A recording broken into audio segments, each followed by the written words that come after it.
I had barely retired when my daughter-in-law walked in and said, "I have decided that I am going to sell your car. After all, you do not need it for anything anymore." I just smiled. The next morning, my car was gone because I had given it to someone who truly deserved it. And just like that, she was left speechless. It was a Tuesday afternoon. I had just returned from school with my last box of belongings, photographs of generations of students and faded diplomas, a mug that said Teacher of the Year 1998, 40 years teaching at a public elementary school in the neighborhood, my beloved Lincoln Elementary. Although around here we all just called it the little school on the corner. 40 years of waking up at 5 in the morning. 40 years of wiping runny noses, curing scraped knees, and teaching children to read who arrived without even knowing how to write their own names. And now, at 67 years old, my retirement had finally arrived. I was organizing my pension documents on the dining room table when I heard the door open without anyone knocking. Not a knock, not a good afternoon, nothing. Just the whine of the hinges and the sharp click-clack of her heels against the tile floor. Jessica entered my house like someone entering conquered territory.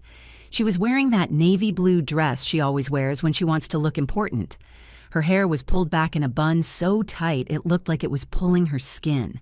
And that cold look I learned to recognize over the last 3 years.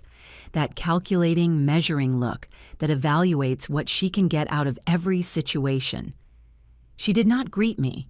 She just planted herself in front of me with her arms crossed and one knee slightly forward as if I were an employee waiting for instructions. "Emily," she said, using my first name without the respect any daughter-in-law should have. "I have made an important decision. I am going to sell your car. You do not need it for anything anymore. A retired woman of your age has no business driving around the city. It is dangerous." Besides, she continued, "Michael and I need that money for the down payment on a bigger condo. Just like that, without asking, without consulting. Like someone deciding what to do with an old piece of furniture that is in the way. My silver sedan. That 2010 model I bought with so much effort after saving for 2 years, tutoring on Saturdays, and selling pies on the corner on Sundays. That car took me to school every morning. It transported my son when he was a boy. It carried groceries for needy families. It witnessed my tears when I became a widow and my laughter when Michael graduated. I felt a void in my stomach, a hole that opened up like a crack during an earthquake. But something strange happened. Instead of crying, instead of screaming, instead of begging, I smiled. A small, calm smile that must have unsettled her because I saw how she slightly furrowed her brow. "Did you hear me?" she asked with that tone she uses when she thinks someone is not understanding her orders. "I heard you perfectly, Jessica." I replied with a calmness that surprised even me. "Good. Tomorrow I will be here for the keys at 10 in the morning. I already have a buyer. He will give you $4,500. It is a good price for such an old car." $4,500 that I was sure would never reach my hands. She turned around and left just as she had entered without saying goodbye, leaving only the scent of her expensive perfume and the weight of her words like stones on my chest. I closed the door. I stood there in the middle of my living room, surrounded by my retirement boxes, feeling the walls of my own house closing in on me. But that smile did not disappear because Jessica had just made the biggest mistake of her life. She had just awakened something in me that had been asleep for too long, my dignity, and what she did not know. What no one in my family knew was that I had an ace up my sleeve. A secret I had kept for 25 years, a card I was about to play, but they did not know it yet. The next morning, my car would disappear from the garage, but not for the reasons Jessica imagined. If you want to know how this retired teacher taught the hardest lesson to the person who tried to take everything from her stay until the end. And if this story resonates with you, subscribe to the channel to keep sharing real-life stories that will make you feel you are not alone in your battles. because what came next changed everything, and I swear Jessica never saw what was about to happen coming. I should have seen the signs when Jessica entered our family like a hurricane disguised as a breeze. But a mother always wants to believe the best of the person who makes her son smile, even if that smile is fake. It was February of the year 2022. Michael was 42 years old, and I had already lost hope of seeing him married. Not because he was not a good man, but because he was too good, too noble, too naive. The kind of person who believes everything they are told, who never suspects the intentions of others, who thinks the world is as honest as he is. I raised him alone since he was 7 years old when his father died in a construction accident. We did not receive a single dollar of compensation. Nothing. It was just him and me. An elementary school teacher with a salary of $1,500 a month, and a boy who had just lost his dad. Those were hard years, very hard. I remember the early mornings preparing his lunch at 5 a.m., ironing his uniform while he slept inventing games so he would not notice we did not have money for toys. I remember selling cupcakes at school, sewing for the neighbors, giving tutoring sessions until 11 at night to pay for his college. Michael studied accounting, graduated with honors, and got a job at a medium-sized firm in a decent neighborhood.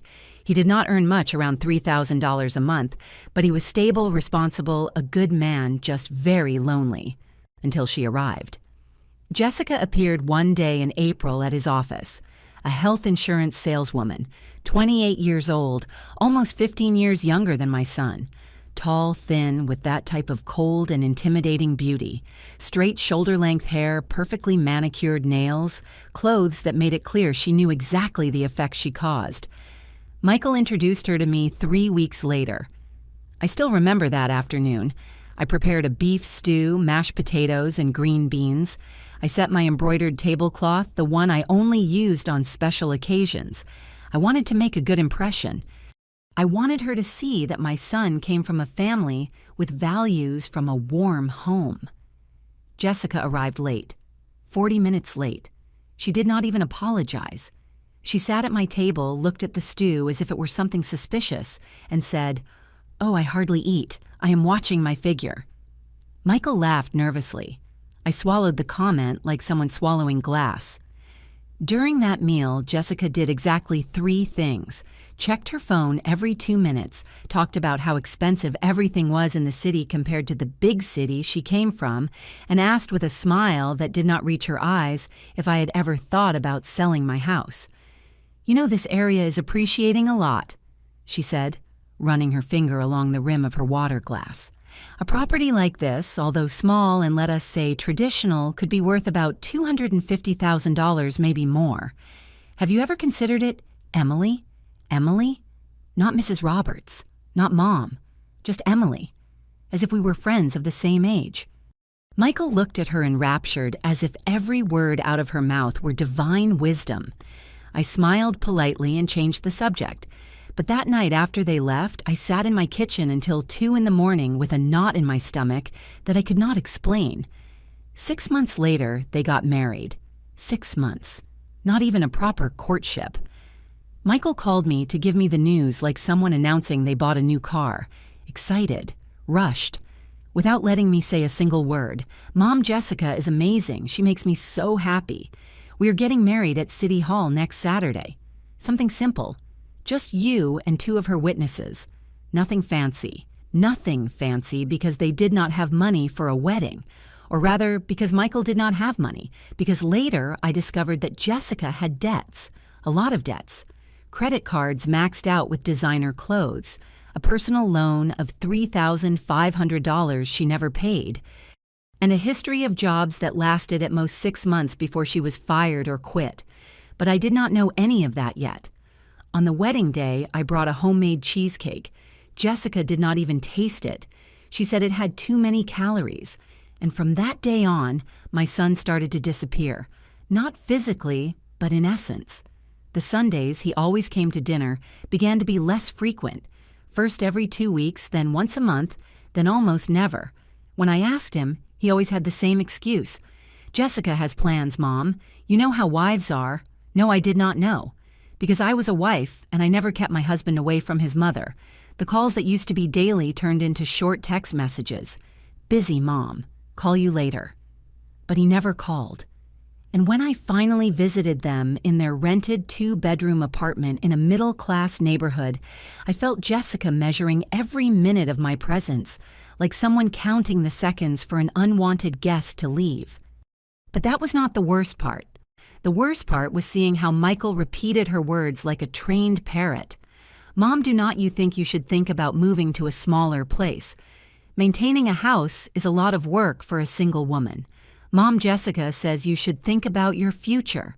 Where are you going to live when you are older? Mom, is it true you have savings? Because if so, you could help us with the down payment for a better apartment. My son, my boy, the one I raised with so much sacrifice. Now he was the echo of a woman who barely knew him, and I stayed silent. I nodded, I smiled, because I was afraid that if I said something, if I confronted him, if I complained, I would lose him forever. So I swallowed every hurtful comment, every insinuation, every disrespect disguised as concern until that Tuesday of my retirement. Until Jessica crossed the line she should never have crossed. And it was there when something inside me said enough. But before everything exploded, things got much worse. Because Jessica did not just want my car, she wanted my whole life. It was not a stab in the back. It was a slow poisoning designed so no one would notice except me. The 2 years following their wedding were like watching water erode a stone drop by drop day after day, until one day you wake up and there is nothing solid left to hold on to. It all started with the loans. The first loan was 6 months after the wedding. A call from Michael with a voice loaded with shame. Mom, could you lend us $500? Jessica had some unexpected medical expenses. We will pay you back next month. I promise. $500, almost a third of my monthly check. But he was my son. Of course I gave it to them. They never paid me back. 3 months later. Mom, we need $1,200 to fix Jessica's car. The engine broke down. Is it urgent or she will lose her job? $1,200 that I took from my emergency savings. They did not pay me back either. Then it was $2,000 for an incredible investment opportunity. Jessica had found a multi-level marketing beauty business that promised returns of 300%. Mom, this is going to change our lives. In 6 months, we will pay you triple. That business went bust in 2 months. Jessica never mentioned it again, and I never saw those $2,000 again. In total, during those 2 years, I lent them $7,300. $7,300 from a retired teacher earning $1,600 a month in pension. But the money was not the worst part. The worst part was how Jessica started getting into my life like a poisonous vine. It started with casual visits when I was not home. Michael had always had a copy of my keys for emergencies, but now Jessica used them to enter when I was tutoring or shopping. I would arrive and find things moved, drawers open, papers shuffled. "Oh, Emily, we just stopped by to drop this off." And I took the chance to look for that receipt you asked me for, Jessica would say on the phone with that sweet voice she used when she knew she had done something wrong. But I had never asked her for any receipt. She was searching, reviewing, investigating. What was she looking for? I did not know yet. Then came the comments about my house. "Oh, Mom, do not you think this house is too big for you alone?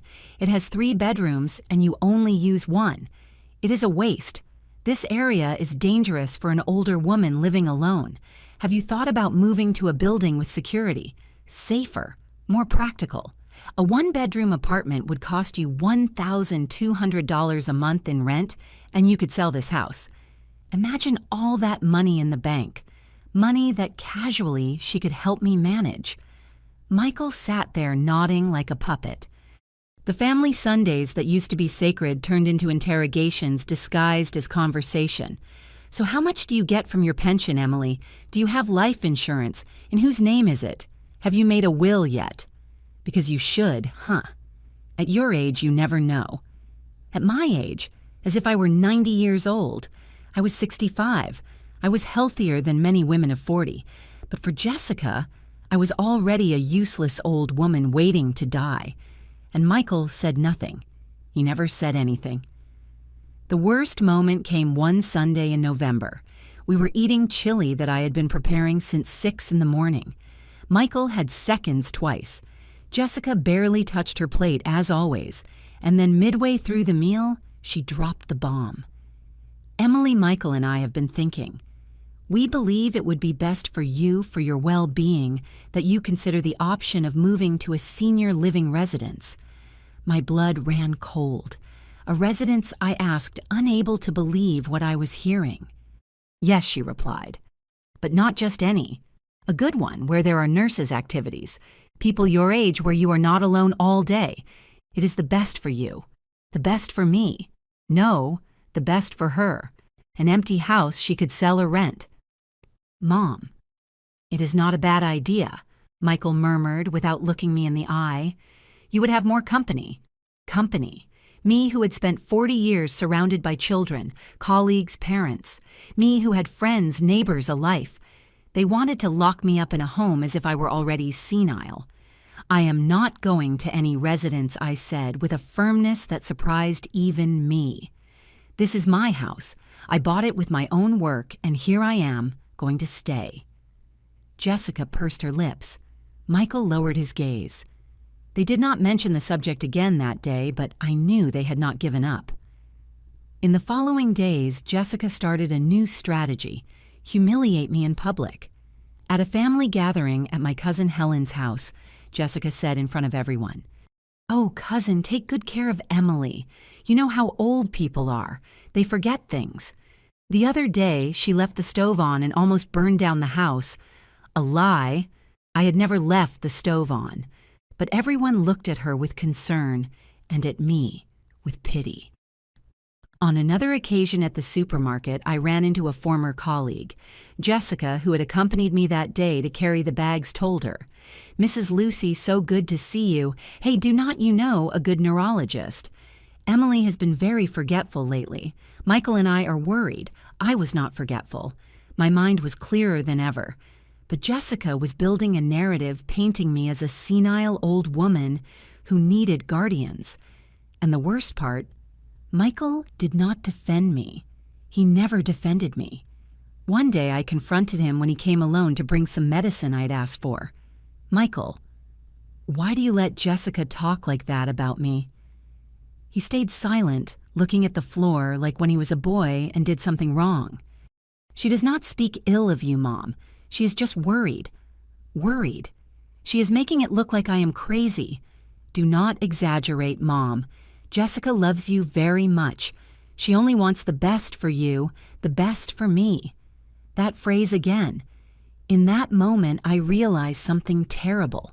I had lost my son, not the physical Michael, but the Michael I knew. The noble boy, the grateful young man, the good man.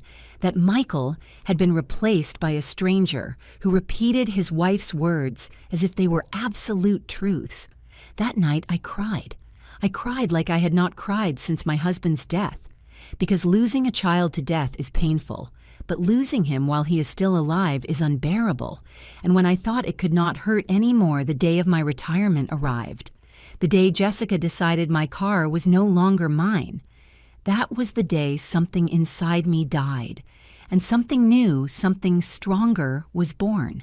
There was a secret I had kept for 25 years, waiting for the right moment to reveal it. That moment was about to arrive, but to understand why that secret was so important, I need to take you 25 years back to 1999, the year I met Mr. Stephen Morgan. Mr. Morgan lived in the house next door. A small one-story house with a little garden in front, painted pale yellow with a purple bougainvillea climbing all over the facade. He had been a widower for 10 years. No children, no close family, just him, his memories, and his rose bushes. He was 73 when we met. I was 42 and had just become a widow. We became friends by chance. One afternoon I saw him struggling with some grocery bags while trying to open his door. I went to help him. He invited me for coffee. I accepted. That cup of coffee became a ritual. Every Saturday afternoon after doing my shopping, I stopped by his house. Mr. Morgan prepared coffee with cinnamon and brown sugar. I brought sweet bread from the bakery on the corner. We sat in his small living room full of black and white photographs and talked about everything. Life, death. God, loneliness. He confessed things to me he had never told anyone. How much he missed his wife. Hope. How it hurt to wake up every morning in an empty bed. How the silence of a house without voices is the heaviest sound in the world. And I told him my fears. Fear of not being able to raise Michael alone. Fear of growing old without company. Fear that my life would be reduced only to working and surviving. Mr. Morgan listened to me with those wise eyes that only people who have lived a lot and suffered more have. Emily, he told me once, life takes a lot from us, but if you pay attention, it also gives you signs of who deserves your trust and who does not. Always keep an ace up your sleeve. Always. I did not understand that phrase until years later. Over time, Mr. Morgan started needing more help. Small things at first, picking up his medicine from the pharmacy, accompanying him to the doctor, getting his groceries when it rained hard. I did it with pleasure, expecting nothing in return because he reminded me of my own father who died when I was 23. But Mr. Morgan did not just have the yellow house where we lived. He had another property, one he had bought in the 70s when a quiet town near here was still cheap and peaceful. A large lot with a 2-story house, a garden with fruit trees, and a 3-car garage. He bought it thinking of retiring there with his wife. But Hope died before they could move, and he never had the heart to go alone. He rented that property for a few hundred a month, enough to supplement his pension. Years passed. Mr. Morgan turned 80, then 83, then 85. His health worsened. Diabetes, high blood pressure, knees destroyed by arthritis. I went every day. I cooked for him. I gave him his medicine. I bathed him when he could no longer do it alone. I accompanied him to the hospital in every emergency. Michael, who was 17 then, also helped him. He mowed the lawn, fixed things, read him the newspaper when Mr. Morgan could no longer see well. That boy of yours has a heart of gold, Emily, he would tell me. You raised him well, very well. In 2009, Mr. Morgan suffered a heart attack. He survived, but was left very weak. One afternoon in October, he called me to his house. He was sitting in his favorite armchair, the brown leather one that creaked every time he moved. He had a manila envelope in his hands. Sit down, Emily. I sat in front of him, my heart tight. I knew something important was coming. I am 90 years old. I do not have much time left. The doctors gave me 6 months, maybe less. My eyes filled with tears. I had come to love him like a father. I want you to know something, he continued. I have 2 nephews, sons of my brother who died 20 years ago. They live in another state. Do you know how many times they have visited me in these last 10 years? I shook my head. None. 0. They call me once a year at Christmas just to comply. Nothing more. He opened the envelope and took out some papers. This is the deed to my property in the vacation town. It is worth about $400,000 according to the latest appraisal. I also have savings, $45,000 in the bank. I froze. Mr. Morgan, why are you telling me this? Because I want it to be yours. Everything. The house, the money. You have been the only real family I have had in these years. You and Michael. I cannot accept that I said immediately, "What about your nephews? My nephews left me to die alone. You gave me dignity in my last years. It is already decided." I went to the lawyer last week. Everything is in your name. Legal, signed, sealed. I cried. I cried so much my chest hurt. But I want to ask you something, Mr. Morgan continued. Do not tell anyone. Anyone. Not even Michael. Not yet. Wait. Watch. Life will show you who deserves to know and who does not. Why? Because money changes people, Emily. It brings out the worst in them. You are good, too good, and good people are easy prey for vultures. So keep it as an ace up your sleeve. And when the moment comes when someone treats you like trash, when someone thinks you have nothing, when someone tries to take your dignity, then you take it out and show them that you were always stronger than they believed. Mr. Morgan died 3 months later in January of 2010. His 2 nephews appeared at the funeral dressed in suits, asking about the inheritance. The lawyer informed them that everything had been left to Emily Roberts. Me. They almost sued me. They said I had manipulated him, that I was a gold digger, that I surely had blackmailed him. But all the papers were in order. Mr. Morgan had even left a letter explaining his reasons. The judge threw out the case. The nephews disappeared. I never heard from them again, and I did exactly what Mr. Morgan asked me. I kept the secret. I did not tell anyone, not my family, not my closest friends, no one. I kept the house rented. I raised the rent over the years. Now it generated more than $1,000 a month, which went directly to a bank account separate from the one everyone knew about. For 15 years, that money grew. I invested it carefully. I finished paying off the mortgage on my house. I saved. I waited. I waited to see who loved me for who I am not, for what I have. Michael passed the test for years. He was a good son, grateful, loving, until Jessica arrived. And then I saw my son transform into a stranger who saw me as a source of resources, as a property that had to be managed, as a burden that had to be removed from the path. Mr. Morgan was right. Money brings out the worst in people, and I had the perfect ace up my sleeve, an ace I was about to show. Because when Jessica entered my house that Tuesday demanding my car keys, when she treated me like a useless old woman, when she thought she could take what little I had left, she made the stupidest decision of her life. Because she did not know who she was messing with, and I was ready to prove it. My retirement should have been a celebration. It turned into my living funeral. It had been exactly a week before the car incident, a Friday afternoon. Michael had called me that morning with that forced, cheerful voice he used when Jessica dictated what to say.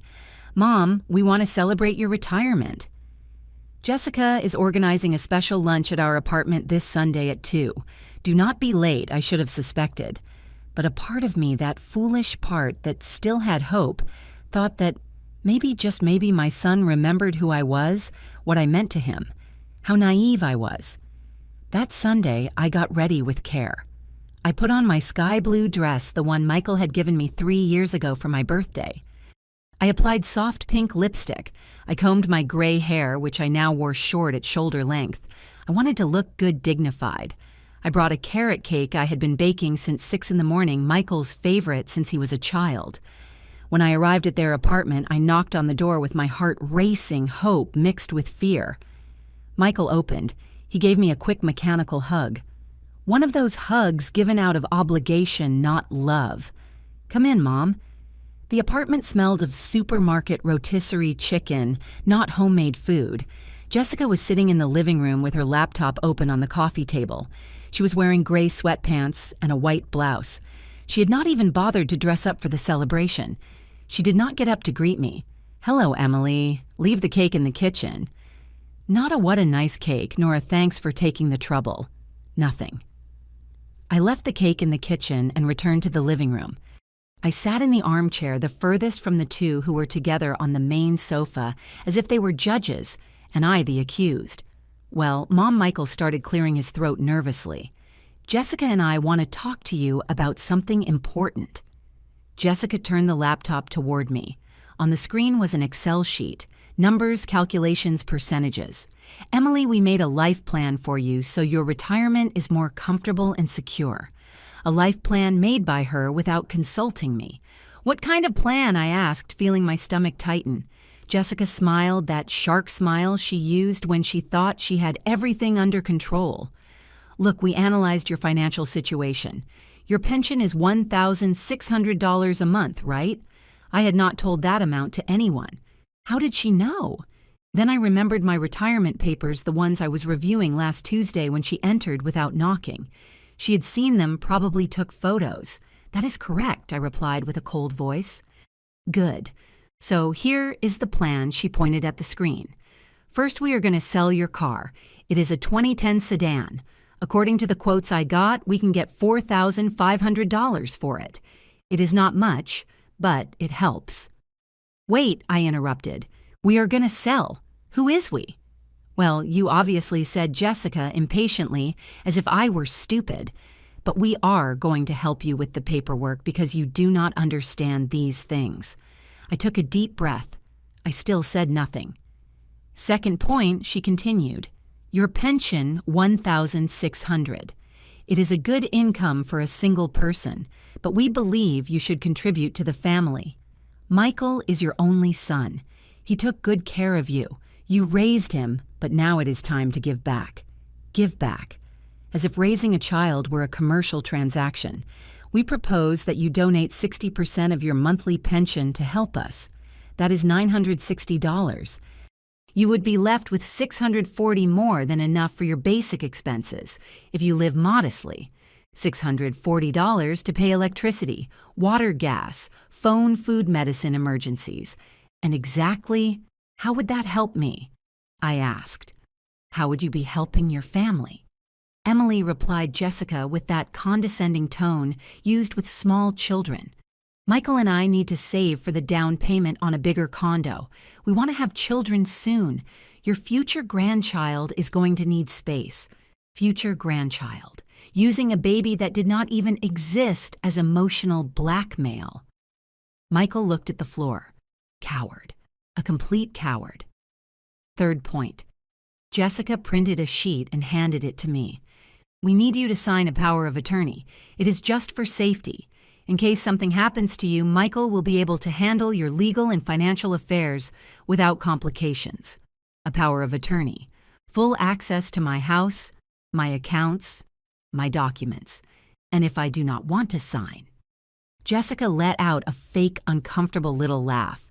"Oh, Emily, do not be stubborn. This is for your own good. At your age, things can happen very fast. An accident, an illness. Do you want Michael to have to struggle with bureaucrats while you are in the hospital? Think with logic." Logic. She talked about logic while planning to leave me with nothing. "And when do you need my answer?" "Now would be ideal. I have the appointment with the lawyer scheduled for Tuesday." Of course. She already had everything arranged without asking me, without considering me. "I need to think about it," I said, getting up from the armchair. "Mom, sit down," Michael said, finally looking at me for the first time. "We have not eaten. I am not hungry. But you brought cake. Leave it for Jessica. Maybe she will appreciate it." I took my purse and walked to the door. "Emily, you are being very childish," Jessica yelled at my back. "We just want to help you." I did not turn around. I did not answer. I went down the building stairs with my legs trembling. I got to my car. I sat behind the wheel, and right there in that parking lot with the engine off and the windows closed, I broke. I cried like I had not cried in years. Deep sobs coming from my stomach, tears soaking my sky blue dress, the one Michael had given me when he was still my son. It was not about the money. It was never about the money. It was because my son, my only son, the boy I raised alone, the one I hugged so many nights when he cried missing his father, the same one who on every birthday told me, "You are the best mom in the world," that son now saw me as a burden, as a source of resources, as something to manage, not as a mother, but as a liability. I drove back home without even remembering the way. I entered my empty living room, sat in my armchair, and stayed there in the dark, looking at the photographs on the wall. Michael at 5 years old in his elementary uniform. Michael at 15 at his middle school graduation. Michael at 24 the day he received his accounting degree. In all those photos, I was by his side, smiling, proud. At what moment did I become his enemy? I grabbed my cell phone, almost dialed, almost gave in, almost told them, "Okay, keep it all. I will sign whatever you want. Just do not abandon me." But then my gaze fell on Mr. Morgan's photo that I had on my small altar next to the Virgin of Guadalupe, and my husband's photo. Mr. Morgan looked at me with those wise eyes, and I remembered his words. Vultures only respect those who fly higher than them. I put down the phone. I went to the closet. From the bottom behind old shoeboxes, I took out a metal box with a padlock. I opened it. There they were, all the documents. The deed to the house in the vacation town, the bank statements, the investments, the proof that I was not the vulnerable old lady Jessica imagined. I took out my cell phone and dialed a number I had kept saved for years. Mr. Bermudez. This is Emily Roberts. I need to update my will. Could you see me tomorrow? Of course, Mrs. Roberts, at 11. Perfect. I hung up and smiled for the first time in weeks, a smile that was not of joy but of determination, because Jessica had just awakened something in me that had been asleep too long, my dignity. And I was about to remind everyone that Emily Roberts was not a victim. She was a survivor, and survivors do not give up. They fight. That night I cried all the tears I had held back in 40 years of being strong. It was 3 a.m. I could not sleep. Insomnia had become my most faithful companion since that disastrous Sunday lunch. I got out of bed, put on my old cotton robe, and walked barefoot to the living room. The house was completely silent, that heavy silence only known to those who live alone, the silence that amplifies every thought, every fear, every pain. I sat in the armchair. I hugged my knees to my chest like a scared little girl, and I looked at the photographs filling the shelf next to the TV. There was Michael everywhere. Baby Michael wrapped in his blue blanket, Michael at 3 with his red tricycle, Michael at 7, the day his father died, clinging to my skirt with eyes swollen from crying so much. I took that photo in my hands. I studied it as if I could find answers in that boy frozen in time. Where was that boy now? At what moment did I lose him? I remembered the day of his father's accident. Charles, my husband for 12 years, bricklayer, honest to the bone, one of those men who share their sandwich with any coworker who did not bring lunch. He fell from a scaffold on the 5th floor, died instantly. The construction company gave us nothing. They said it had been his negligence that he had not put the harness on correctly. Lies. But we were poor without lawyers, without a voice. I was left alone with Michael, 7 years old, 1st grade. I remember that first night without Charles. Michael could not sleep. He climbed into my bed crying, "Mommy, why did my daddy go away? He did not go away, my love. He had to go to heaven. And why did not he take us? Because we have to stay here. But he watches over us from above." That night, I promised him something. I whispered it in his ear while rocking him in my arms. I promise you will never lack anything. I promise you will have an education. I promise you will have a better life than your dad and I had. I promise you. And I kept my promise. Boy, did I keep it. I broke my back working. I worked double shifts when I could. Teacher in the morning at the public school, private lessons in the afternoons. On Saturdays, I sold pies. I started baking at 4 a.m. On Sundays, I washed clothes for other people. Michael never knew how many times I went to bed without dinner so he could have breakfast. He never knew how many times I pawned my gold earrings, my chain, my wedding ring to pay for his school supplies. He never knew I sold the only TV we had to pay for his college admission exam. I protected him from all that. I wanted his childhood to be as normal as possible so he would not carry the guilt of our poverty. And I succeeded. Michael graduated as an accountant with honors. I was in the front row on his graduation day clapping until my hands hurt, with eyes flooded with pride. After the ceremony, he hugged me tight like when he was a boy. "Mom, everything I am is because of you. Everything. I will never forget it. I promise you." Where did that promise go? Where was that man who hugged me 20 years ago? I wiped my tears with the back of my hand, but they kept coming out like an overflowing river. Because the pain was not just for Michael, it was for everything. For the years of sacrifice that now seemed worth nothing. For the sleepless nights caring for him when he had a fever. for the times I walked in the rain because I did not even have bus fare, for the birthdays I spent alone because I was working so he could have his, for the life I did not live because I invested it in him, and now he saw me as a burden. I picked up my cell phone. It was 3:15 in the morning. I dialed Jessica's number. My finger trembled over the call button. I almost did it. I almost called her to tell her, "Okay, you won. Keep the car, the money, whatever you want. Just do not take my son from me. Just let me be part of his life." Because that was what hurt the most. Not losing the money. Not losing the car. Losing Michael. My finger was millimeters from pressing the button, but then my gaze drifted to the altar in the corner of the living room. There was the Virgin my mom had given me when I got married. The flickering candle cast shadows on the photographs. The photo of Charles, my husband, with his huge smile and hands full of calluses from working so much. The photo of my parents already deceased. My mother with her flowered apron, my father with his straw hat, and the photo of Mr. Morgan with his beige sweater and thick glasses, looking at me with that wisdom only life gives. Mr. Morgan. I remembered a conversation we had shortly before his death. We were in his garden. He was watering his roses. I was helping him hold the hose because his hands no longer had strength. "Emily, do you know the difference between kindness and foolishness? No, Mr. Morgan. Kindness is giving when you have to give. Foolishness is continuing to give when they are robbing you. Kindness is helping someone who needs it. Foolishness is letting yourself be used by someone who only wants to take advantage. And how do you know which is which?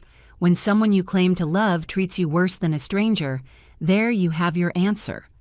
I got up from the armchair, put the phone away, walked to the altar, and lit a new candle. "Mr. Morgan," I whispered in the stillness, "you told me to keep my ace up my sleeve. You told me to wait for the right moment. I think that moment has arrived." The silence of the house seemed to answer me not with words, but with certainty. I went back to my room.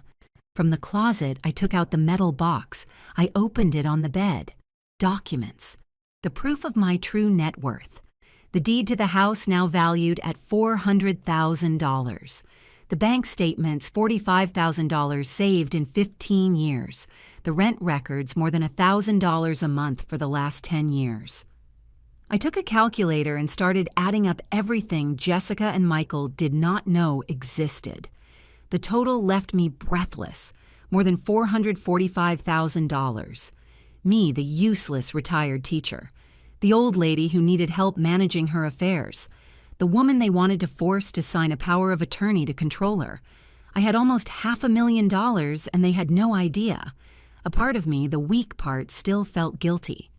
Still thought, but he is my son, I should share this with him. But then I remembered his eyes on Sunday. Those eyes that looked at me not as a mother, but as merchandise. I remembered how he did not defend me when Jessica humiliated me. I remembered the $7,300 I lent him and he never paid back. I remembered every poisonous comment of Jessica's that he allowed, and something inside me hardened like cement drying under the sun. Michael had made his choice. He chose Jessica. He chose greed. He chose to treat me like a burden. Now I would make mine. I took out my address book. I looked for a name. Lucy Cardenas. Lucy, my former student, one of the best students I had in 40 years of teaching, brilliant, hardworking dreamer. Life hit her hard. At 23, she had a son, Sebastian, with cerebral palsy. The father disappeared as soon as he found out about the diagnosis. Now, Lucy was 28. She worked cleaning houses, 5 houses a day from 6 in the morning until 9 at night, earning $50 per house, $250 a day, when she managed to do all 5 houses, all to pay for Sebastian's therapies. Physical therapy 3 times a week, $100 per session. She did not have a car. She took Sebastian on the bus, 3 buses, an hour-and-a-half commute there, and another back with a 5-year-old boy in a wheelchair. I saw her from time to time. I brought her groceries. I gave her some money when I could, but never enough. I looked at the clock. It was 4 in the morning. I would wait until 7 to call her. I went back to bed. This time, I managed to sleep 2 hours. When I woke up, it was a new day, and I was a new Emily one who was no longer going to ask permission to defend her dignity. While they planned to strip me, I had already moved all the pieces on the board. At 7 sharp, I dialed Lucy's number. The phone rang 4 times before she answered. Hello? Her voice sounded tired. She'd probably been up for an hour getting Sebastian ready for the day. Lucy, this is Mrs. Roberts, teacher. Her voice lit up immediately. How are you? Is everything okay? Everything is fine, my child. Listen, I need to talk to you about something important. Can you come to my house today around 9? There was a pause. I heard the noise of dishes in the background. Well, teacher, I have 4 houses scheduled today. I cannot miss because they pay me the full day. $250. I just need 2 hours of your time. Another pause. Longer. Is everything okay, teacher? Did something bad happen? I laughed. A genuine laugh for the first time in days. On the contrary, Lucy, if anything, something very good is going to happen to you. Trust me. Okay, I will be there at 9. I hung up and started getting ready. I showered. I put on black pants and a wine-colored blouse. I pulled back my hair. I put on my silver earrings, the ones I only used on special occasions. Today was a special occasion. I made coffee. I put sweet bread on the table. I set the table as if I were receiving someone important. Because Lucy was important, more important than Jessica could ever be. At 5 to 9, the doorbell rang. I opened the door. There was Lucy. 28 years old, but she looked 35. Hard work ages you. She was wearing worn jeans, old sneakers, a long-sleeved blouse with a bleach stain on the shoulder, her hair pulled back in a tight ponytail, no makeup, deep circles under her eyes, but her eyes shone. They always shone. Teacher. She hugged me tight. She smelled of cheap soap and tiredness. Come in, my child, sit down. I led her to the living room. I served her coffee and a pastry. She ate like someone who has not had breakfast. Surely she hadn't. And Sebastian, I asked. With my mom. She watches him while I work. She wiped the crumbs from her lips. Teacher, what do you need me for? I sat in front of her. I took her hands in mine. They were rough cracked. The hands of a woman who does not stop working. Lucy, do you remember what you wrote me in your 6th grade graduation card? She blushed. Teacher, that was 17 years ago. I do remember. You wrote me. Mrs. Roberts, you taught me that being poor does not mean being less, that with work and education I can get wherever I want. Someday I am going to be a doctor and I am going to help children like me, and it will all be thanks to you. Lucy's eyes filled with tears. I did not become a doctor, she whispered. I'm sorry, teacher. I disappointed you. You did not disappoint me. Life put obstacles in your way that no one should face alone. But you keep fighting, and you are still that brilliant girl who never gives up. And that is worth more than 1,000 university degrees. She dried her tears with the back of her hand. What can I do for you, teacher? I took a deep breath. It was important. I had to say it right. I need you to come with me to do some paperwork today. And after that, I want to give you something. Give me something. Teacher, I cannot accept anything. You already do too much for me. It is my car. She froze. She looked at me as if she had not understood. What? My silver 2010 sedan. I want to give it to you. Today, now, for you. Lucy shook her head, tears now running freely. No, teacher, I cannot. It is your car. You need it. You need it more. You take Sebastian on 3 buses for his therapies. That is 4 hours of commuting every day. With my car, you could do it in 40 minutes. You could work at more houses, earn more, give better therapies to your son. But teacher, my voice became firm.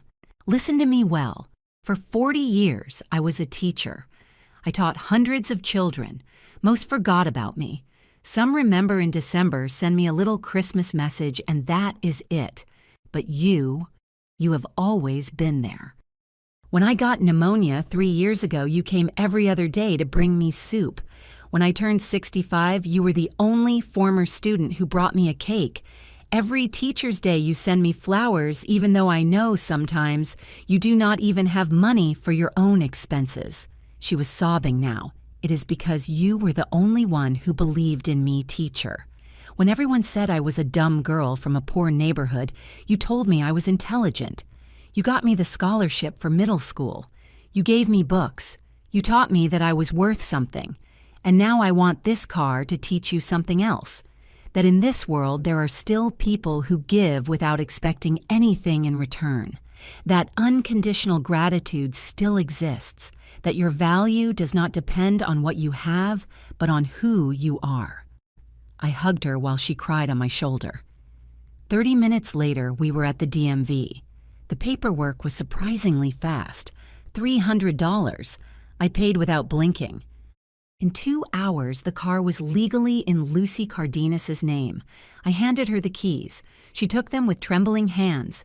"Teacher, I do not know how to thank you. You already thanked me with years of genuine affection. That is more than my own family has given me." We left the building. The sedan was parked outside, shining under the midday sun. Lucy walked around, touching the hood as if it were not real. "It is mine," she whispered. "Really, it is mine. It is yours." She got in, adjusted the seat. The rearview mirror, put her hands on the steering wheel and closed her eyes. "I am going to take care of it like gold, teacher, I swear. And every time I drive it, I am going to think of you. Just promise me one thing. Anything. When Sebastian is older, when you are better off, when life smiles at you again, pay it forward. Help someone who needs it like I helped you, like you helped me take care of myself when I was sick. Love multiplies when it is shared. I promise, teacher. I promise." She drove off slowly, carefully. I watched her go and felt something I had not felt in months. Peace. I walked back to my house. It was 12:30. At 2 in the afternoon, the doorbell rang. I already knew who it was. I opened the door. There was Jessica dressed in black pants and a white blouse, hair loose, perfect makeup. And behind her, a man of about 50, pot-bellied with a T-shirt that said, "We buy cars." "Hello, Emily. I came for the car keys." Her voice was of anticipated triumph. "This is Mr. Jack. He is going to give you $4,500 in cash, no checks, no transfers. Cash. $4,500 that surely would go straight to her purse." I stood in the doorframe, calm, serene. "Jessica, can you come with me to the garage?" She frowned, confused by my calm tone. "For what?" "Just give me the keys. Come with me." I walked toward the side garage of the house. She and Mr. Jack followed me. We arrived at the space where my sedan always was. Empty. Completely empty. The silence lasted 3 seconds. Then Jessica exploded. "Where is the car?" I looked her in the eyes without fear, without trembling. I gave it away. Her face went through 5 emotions in 2 seconds. Confusion, disbelief, fury, panic, hate. What? I gave it away to someone who truly needed it.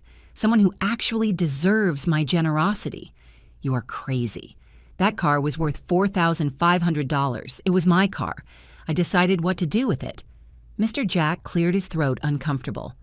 "Look, lady, if there is no car, I am leaving." "Wait." Jessica grabbed his arm. "She's going to get that car back." "Right, Emily." "No, I am going to sue you. That car was family property." I smiled.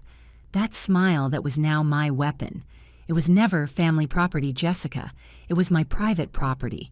And with what is mine, I do what I please without your permission, without anyone's permission. She took out her phone and dialed frantically. "Michael, your mother gave away the car. Yes, she gave it away. Come here right now." She hung up and looked at me with a hatred she no longer even tried to hide. "This is not going to stay like this, you useless old woman." And it was in that moment when I knew the mask had fallen forever. The true monster had just come to light. There I saw it, the real monster, without costumes, without smiles, just greed and hate. Mr. Jack left mumbling apologies. Jessica and I stood in the empty garage looking at each other like two gladiators in the arena. "I am going inside my house," I said calmly. "You can leave or stay in the street, but you are not coming in." "Of course I'm coming in. I am going to wait for Michael to arrive." "In the street." I closed the door in her face. I heard her screaming on the other side words I never thought anyone would say to me. Insults that a daughter-in-law should never say to her mother-in-law. But I did not care anymore. I sat in my living room. I poured a glass of water. My hands were not shaking. My heart beat evenly. It was strange. After months of fear, of doubts, of wanting to please everyone, now I only felt clarity. 20 minutes later, I heard Michael's car park outside the door slamming shut. Agitated voices. Jessica crying, screaming, explaining. Then the banging on my door. "Mom, open up." I got up slowly. I opened. Michael was upset, sweaty. He had run out of work. He was still wearing his badge around his neck. Jessica was behind him. Red eyes, makeup, running hair, messed up. She no longer looked like the perfectly groomed woman. She looked like what she was, a desperate woman who had just lost $4,500. "Mom, what did you do?" Michael's voice trembled between confusion and rage. "I gave away my car." "To whom?" "To Lucy Cardenas. Do you remember her? My former student, the one with the son with cerebral palsy." "That car was worth money," Jessica screamed from behind. "It was my money," I replied without losing composure. "You had no right." Jessica tried to butt in, but Michael stopped her with his arm. "Mom." Michael took a deep breath, trying to calm down. "We needed that car. Jessica and I had plans. You two have many plans with my things, Michael. But you never ask me, because you are our family. Family is supposed to help each other. Helping is different from stripping. No one is stripping you." Jessica managed to push past and enter my house. "You are an ungrateful old woman. Michael has supported you all your life, and this is how you pay him." I let out a dry laugh without humor. "Michael has supported me. Is that what you told him, Jessica? It is the truth?" I turned to my son. I looked him straight in the eyes. "Michael Roberts, look me in the eyes and tell me, have you ever supported me?" He lowered his gaze. That gave me the answer. "I will refresh your memory." My voice rose for the first time. "I supported you since you were 7 years old. I worked double shifts. I sold pies. I washed other people's clothes. I went to bed without dinner so you could eat. I sold my television to pay for your college admission exam. I paid for your entire degree. And when you graduated, when you started working, the only thing I asked of you was to come see me on Sundays. Nothing more. Not a single dollar. Just your time." Michael swallowed hard. "Mom." And then she arrived. I pointed at Jessica, and Sundays became every 15 days, then once a month, then almost never. And when you did come, it was to ask me for money. $500, $1,200, $2,000, $7,300 in 2 years. "Michael, how much of that have you paid me back?" Silence. Zero. Nothing. And still I never threw it in your face. Because you were my son. Because I thought you needed it. "We needed it," shouted Jessica. "Shut up," I told her with a coldness that made her step back. "You are not part of this conversation. This is between my son and me. I am his wife. You are a leech, Jessica." She came at me. Michael stopped her just in time. "Let go of me.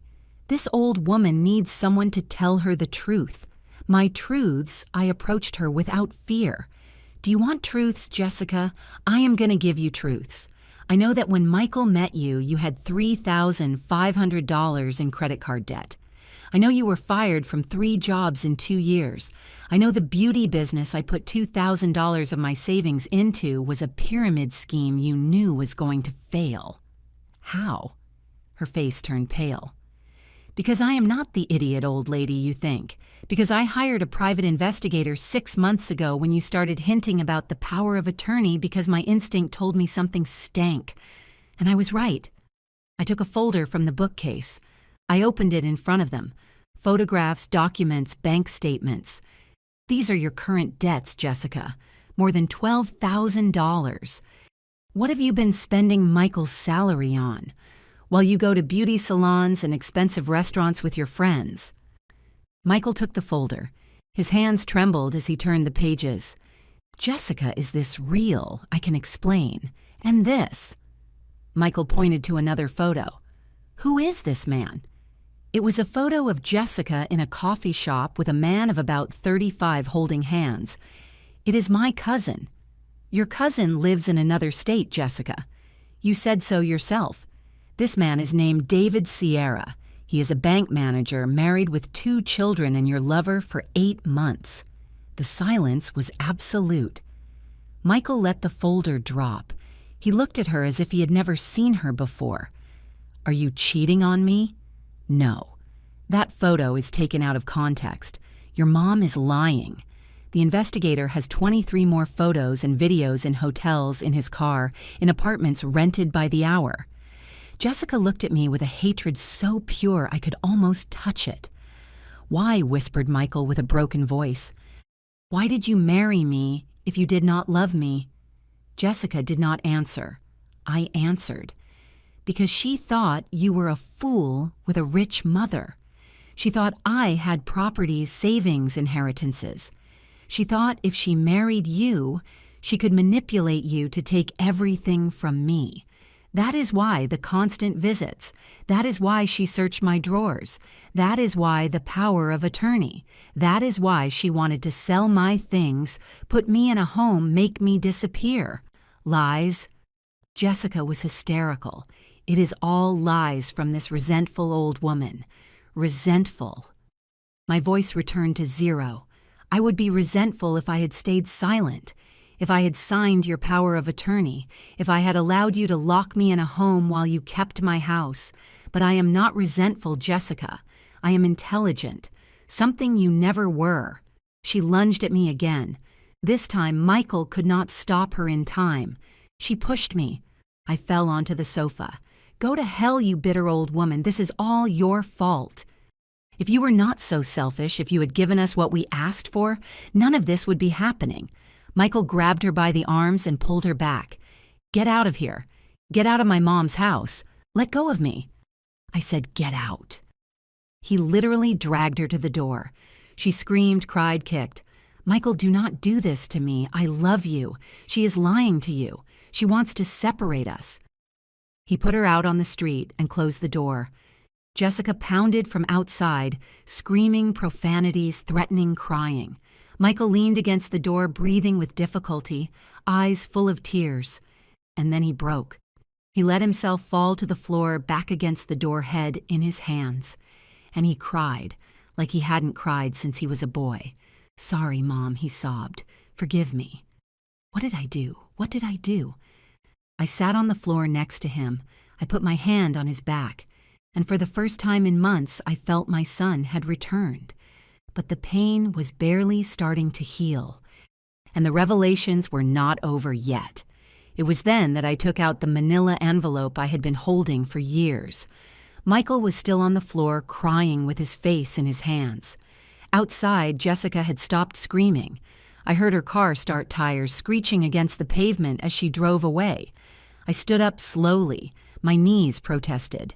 67 years. They weigh a lot when carrying so much pain. Michael, get up. Come to the table. He looked at me with swollen red eyes. He looked like a lost child. Mom, I ruined everything. Everything. Get up. He obeyed like an automaton. He sat in the dining chair, hunched over, defeated. I sat across from him. I put the manila envelope on the table. That yellowish envelope I had kept in my closet for years. The one containing my truth, my secret, my ace up my sleeve. Before talking about your marriage, about Jessica, about what you are going to do now, I need to show you something. What is that? Your inheritance, or what was going to be your inheritance? He frowned, confused. I opened the envelope. I took out the documents one by one, placing them in front of him like poker cards on the table. First, the deed to the property in the vacation town. Michael took it, read it. His eyes opened wide. This is It is a house, a 2-story house with a garden, half an acre in a private development valued at $400,000. Whose is it? Mine. The paper trembled in his hands. Since when? Since 2010. 15 years ago. 15 years. And you never told me. No. Why? I took a deep breath. This was the hard part, because Mr. Morgan, my neighbor, the man you helped when you were a teenager, left it to me before dying along with his savings and asked me not to tell anyone to wait to observe and to see who loved me for who I am, not for what I have. I took out the second document. The bank statement's $45,000 in savings plus what the property rent generates more than $1,000 a month for the last 10 years. Money. I invested, saved, multiplied. Michael looked at the papers as if they were written in another language. Mom, you have $445,000 in total. Yes. He put his hands to his head, closed his eyes. It cannot be. It cannot be. I took out the third document, the one that hurt me most, to show. This is my will, the one I made a year ago, shortly after you married Jessica. I slid it toward him. He read it in silence. His lips moved, forming the words without sound. He finished reading. He looked at me with fresh tears in his eyes. You were going to leave me. Everything. 100%. The townhouse, the savings, this house, everything for you, my only son, Mom. But something started to change. You started to change. The visits became less frequent, the loans more constant, Jessica more aggressive, and I started to doubt. Doubt what? If you really loved me, or if you were just waiting for me to die to inherit. No, Mom. No, I never. Let me finish. I raised my hand. So I made a decision 3 months ago. I went back to the lawyer. I took out the fourth document the new will dated just 2 months ago. This is my updated will signed August 15th, 2025. I handed it to him. I saw his face go from stupor to absolute horror. Only 30%. Only 30% for me. The remaining 70% is divided among 3 of my former students. Lucy Cardenas, to whom I gave the car this morning. Marcela Oliveira, who takes care of me when I get sick. And Rosario Tellez, who visits me every Sunday to play dominoes and talk. But Mom, I am your son, and they are the ones who treat me like a human being. The ones who call to ask how I am without wanting anything in return. The ones who hug me with genuine affection, not out of interest. I love you, Mom. I love you. Love me now that I am alive, Michael. Not when I am dead. He broke again, cried with deep sobs, the kind that come from the gut. Forgive me. Please forgive me. I was an idiot. A complete idiot. I let Jessica poison me. I let her manipulate me. I failed you. I failed the only person who was always there for me.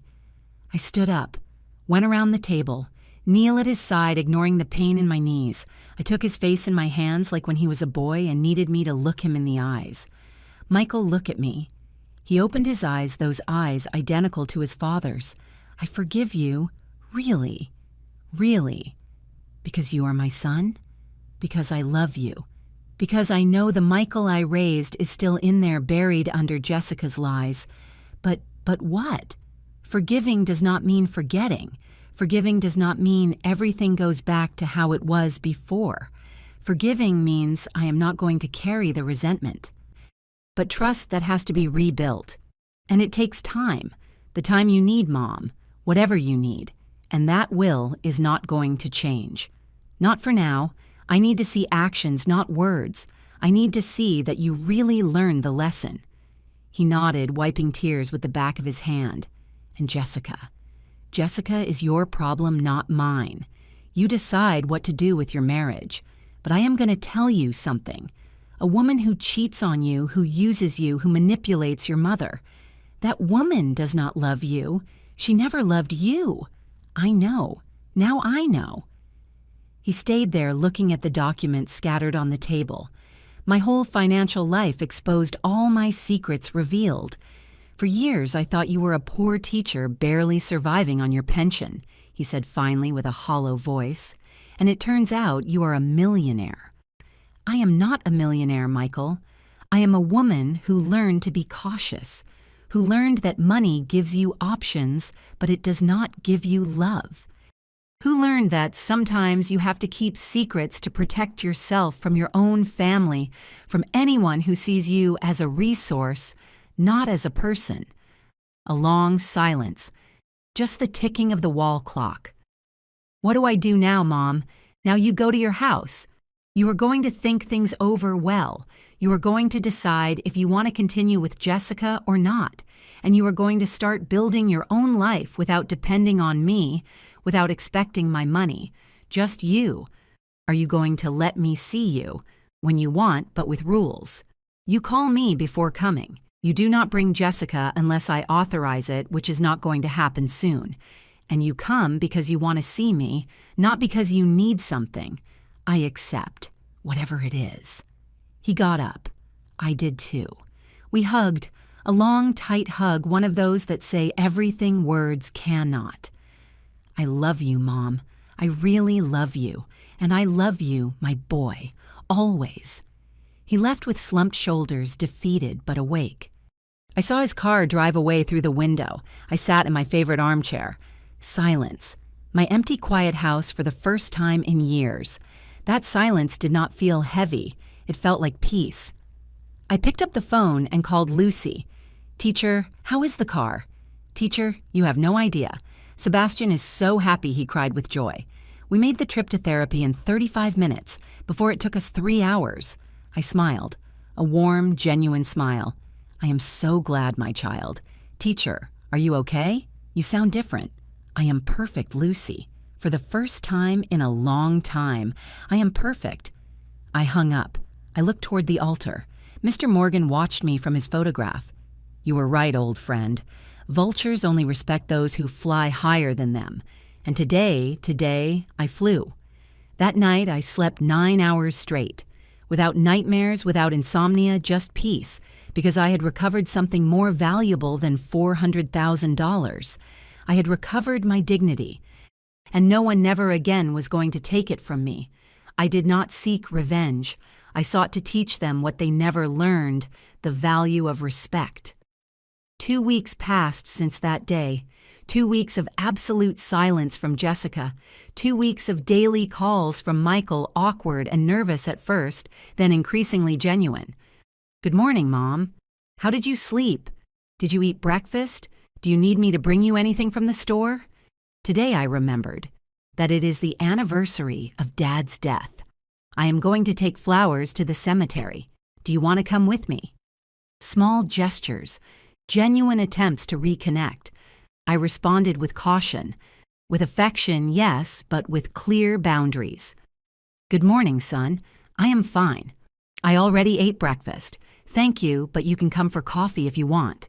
Yes, I will go with you, but come alone. And he came alone. The Michael who arrived at my door was no longer the hunched, manipulated man repeating another person's words. He was someone more awake, more conscious, still wounded, but fighting to return. One afternoon in October, he arrived with a grocery bag. I brought you those cookies you like and some coffee. Thanks, son. I made coffee. We sat at the dining table like before, like when everything was simpler. Mom, I have to tell you something. My heart tensed. Here it came. Tell me. I am getting divorced from Jessica. I said nothing, just waited. I already spoke with a lawyer. It is a divorce for cause, proven adultery. I have the photos you gave me, and the investigator got more evidence. Videos, messages, everything. How do you feel? He let out a bitter laugh. Like an idiot. Like the dumbest man on the planet. I was married 3 years to someone who never loved me, who only used me, and I was happy believing I was loved. You are not an idiot. You are naive. There is a difference. Which one? The idiot does not learn. The naive one does. He drank his coffee. His hands trembled slightly. Jessica tried to contact me. She sent me like 100 messages crying, saying everything was a lie.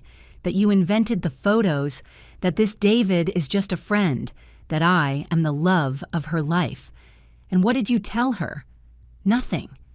I blocked her everywhere. Phone, WhatsApp, social media, everything. I do not want to hear from her ever again. And did she accept it? No. She went to my job, made a scene, crying in front of all my coworkers, saying I was abandoning her without reason, that my mom brainwashed me. I sighed. I am sorry, son. Do not be sorry. She dug her own grave. Security escorted her out of the building. My boss called me to his office. I explained the situation. He was understanding, but he told me if she returns, he will have to call the police. Silence. I also found out more things. Michael continued, voice increasingly broken, that David is not the only one. There was another before, and another before that. Jessica has a pattern. She looks for men with some money, marries or moves in with them, squeezes them until leaving them with nothing, and then moves to the next. How did you know? The investigator kept looking, found her ex-boyfriend, an accountant like me. She did the same to him, left him with a $20,000 debt. The poor guy is still paying off the cards she used. I got up, went around the table, hugged my son from behind. I am so sorry, Michael. Me too, Mom. Sorry for exposing you to that. Sorry for bringing that viper into our family. It is over now. Do you really forgive me?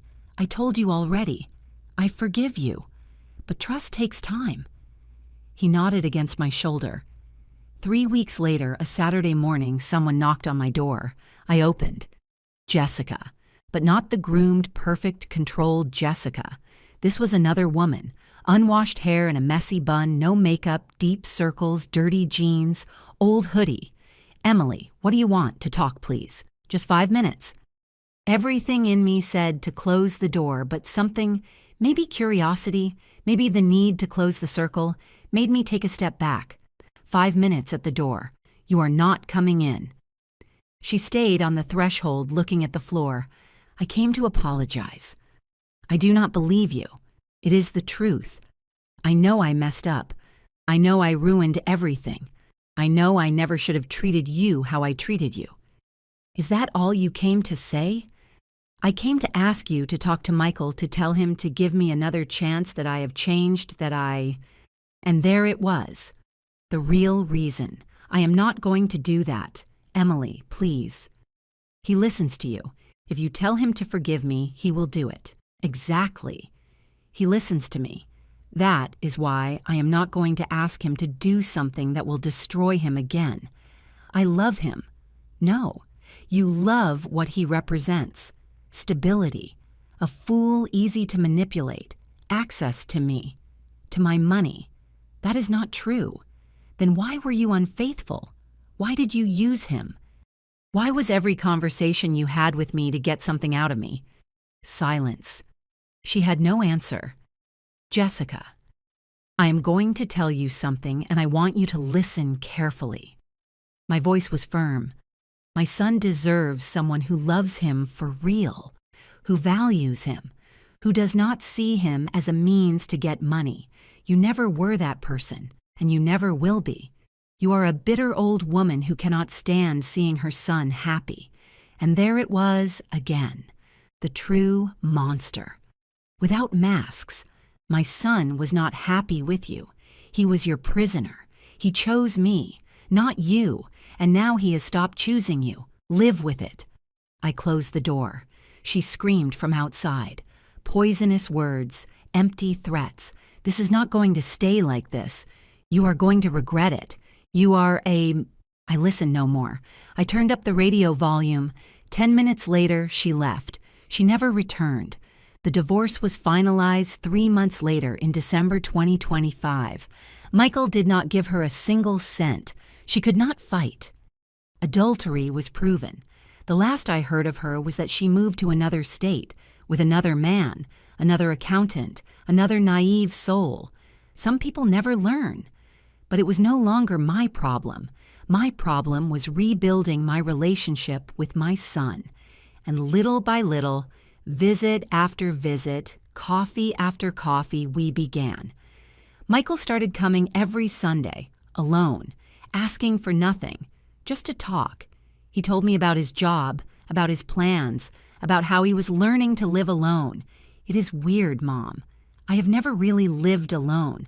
From your house, I went straight to live with Jessica. Now I have to learn to cook, to wash my clothes, to fill my own loneliness. That is good. You need to know yourself.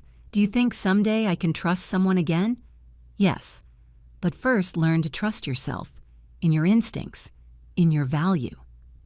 One afternoon in January 2026, he arrived with something in his hand, a white envelope. What is that? Open it. Inside was a check for $7,300. Michael, this is everything I lent you. What you lent me with interest. It took me 4 months to gather it. I stopped eating out. I sold things I did not need. I did extra work. But here it is. Payment in full. My eyes filled with tears.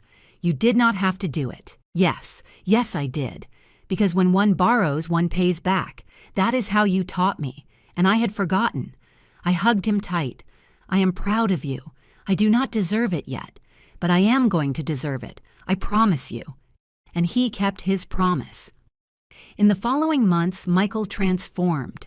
Slow but steady.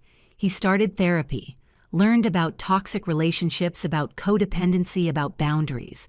He started becoming the man I always knew he could be, and I started to loosen boundaries, to trust again. The will stayed the same, 30% for him, 70% for my former students. But it was no longer a punishment. It was a reminder. A reminder that love is shown with actions, not with words. That family is not just blood. It is who accompanies you in the good and the bad. One afternoon in April, drinking coffee in my garden, Michael asked me, "Someday are you going to change the will?" I do not know. Does it bother you? No. Well, a little. I am human, but I understand why you did it. And I understand that Lucy, Marcella, and Rosario deserve it as much as I do. Maybe more. Michael, the important thing is not what you have when I die. The important thing is that you have me while I am alive. He smiled, a clean, genuine smile. You are right. Not always. But in this, yes. Sundays became sacred again. Michael came. Sometimes he brought food. Sometimes we cooked together. We always talked. About everything. About nothing. About life. Like before. Like it always should have been. If this story teaches you something, let it be this. Never let anyone steal your value for fear of being alone. 8 months have passed since that Tuesday when Jessica entered my house demanding my car keys. 8 months that seem like a whole lifetime. I'm sitting in my garden. It is a Saturday in June, 4 in the afternoon. The sun warms gently. I have a cup of coffee in my hands and a light blanket over my legs. It is not cold. I just like feeling tucked in. I look at the empty space where my silver sedan used to be, and I smile because that day I did not lose a car. That day, I recovered my dignity. Life after the storm is different, quieter, clearer. Like when you clean a dirty window, and suddenly you can see the whole landscape. Michael comes every Sunday without fail, sometimes during the week too. He no longer carries another person's shadow. He no longer repeats borrowed words. He is himself again, or maybe him for the first time. He divorced Jessica in February. The process was faster than expected. She did not fight much. I suppose she understood there was no point. Or maybe she already had her next victim.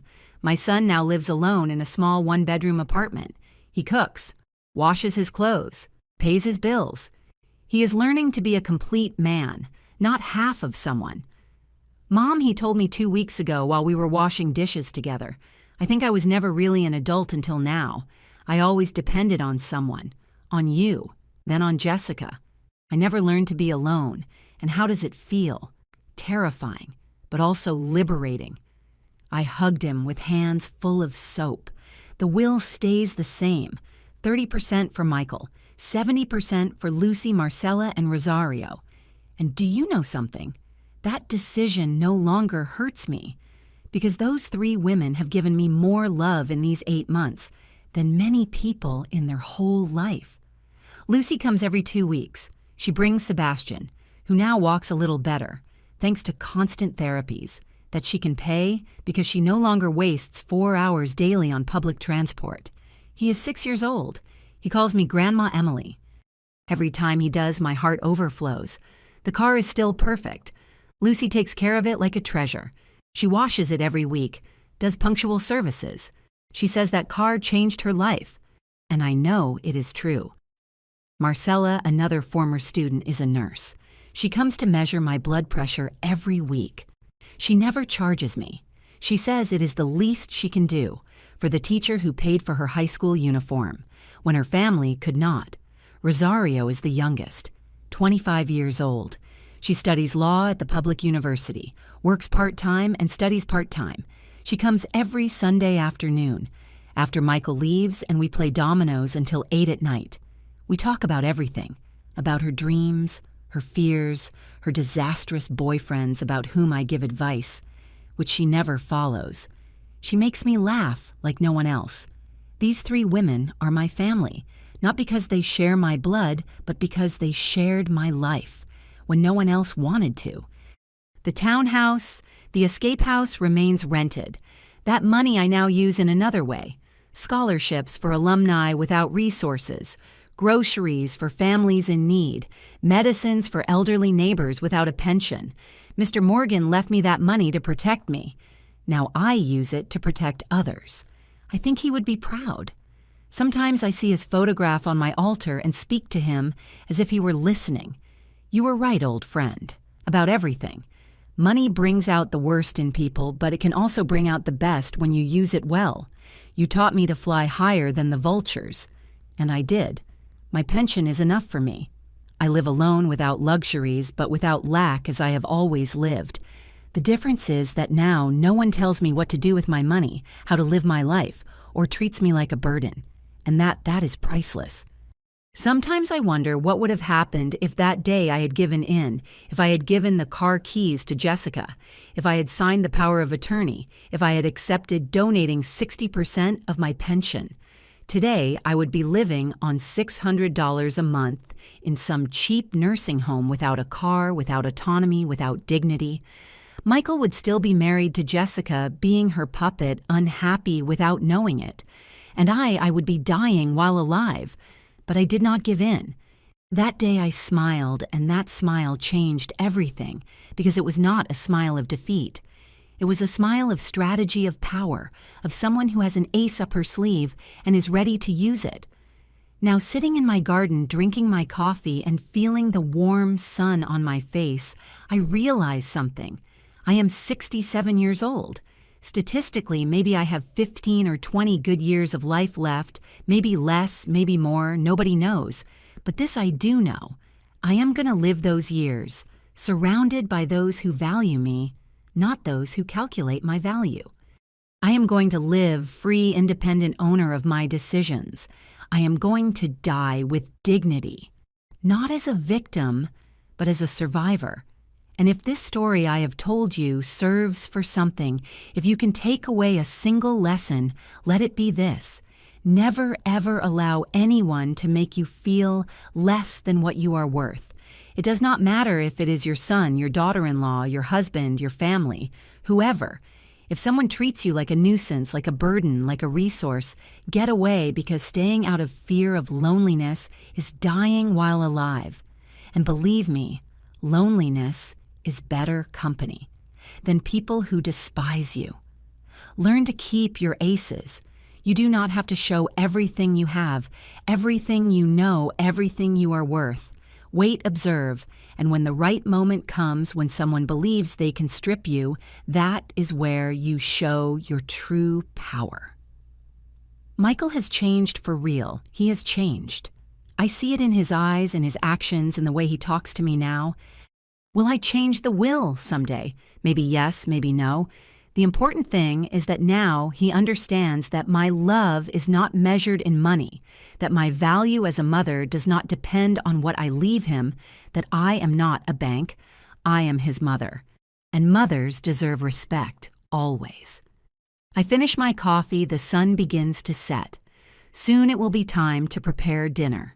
Tomorrow is Sunday. Michael will come at 2. As always, he will bring rotisserie chicken and tortillas. I will make rice and beans. We will eat together. We will talk. We will laugh like a real family. And in the afternoon, Rosario will arrive with her domino box and her university stories. My house will fill with voices, with laughter, with life, not greed, not manipulation, not pain, but genuine love. And that is the only thing that really matters in the end. I get up from my chair, take the empty cup look for the last time at the space where my car used to be. Thank you, old friend, I whisper to the wind. You were more than a car. You were my instrument of justice, my way of recovering what had been taken from me, my dignity. I enter my house, close the door, and feel peace, a deep, complete peace, the kind of peace only known to those who fought for it and won it. I am 67 years old. My name is Emily Roberts. I was a teacher for 40 years, and I taught hundreds of children to read to add to respect. But the most important lesson I gave in my life was the last one, the one I taught my son and his manipulative wife. The lesson that dignity is not negotiated, not sold, not given away. Dignity is defended with intelligent smiles, with strategy, with aces kept up the sleeve, and with the courage to say up to here and not one step further. If my story touched your heart, if it made you remember something you lived or are living, I invite you to leave your comment down here. Tell me, have you ever had to defend your dignity? Have you set boundaries for someone you thought you loved? You are not alone. You are not alone. Thousands of us have gone through the same, and we all deserve respect. If you believe that mothers, grandmothers, and older women should be treated with dignity and not as a burden, like this video and subscribe so you do not miss the next stories. And tell me in the comments from what country, from what city are you accompanying me today? Although you are on the other side of the screen, I want you to remember something. You are not alone. You are not alone. I am with you, and your dignity is worth more than all the gold in the world. Never forget it.